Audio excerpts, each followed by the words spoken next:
Hola, sóc Alegria Julià, escriptora de literatura per vosaltres, i us vull llegir un petit conte que hi ha dintre d'aquest llibre que es diu Contes enigmístics. Cada conte és un enigma diferent. Aquest, que ara us llegiré, és un acròstic. Segur que sabeu què són els acròstics, perquè n'heu fet a l'escola, allò d'anar llegint de dalt a baix. Doncs aquest conte també es pot llegir de dalt a baix, així, i d'esquerra a dreta, com sempre se llegeixen els contes. Primer us el llegeixo de dalt a baix.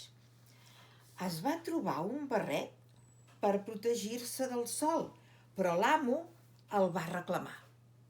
I qui serà aquest amo que li va reclamar? Doncs haurem de llegir horitzontalment. Es pensava que acabaria rostida amb aquell sol d'estiu i va buscar la manera de tapar-se el cap. L'Aina havia de trobar una gorra o un barret, així no podia seguir un camí sense cap arbre ni ombra, i de cop va trobar un barret de palla a terra, al mig del camí. Semblava fet per ella.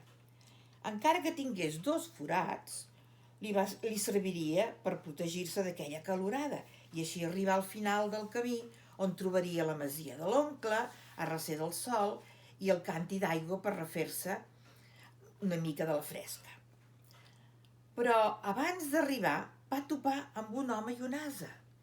L'amo de l'animal es va mirar l'Aina tot estranyat. I llavors el ruc també la va veure i es va posar a bramar molt fort i va encarar-se amb l'Aina rabiüt i indignat.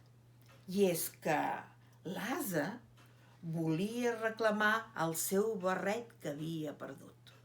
Conte contat i ja s'ha acabat.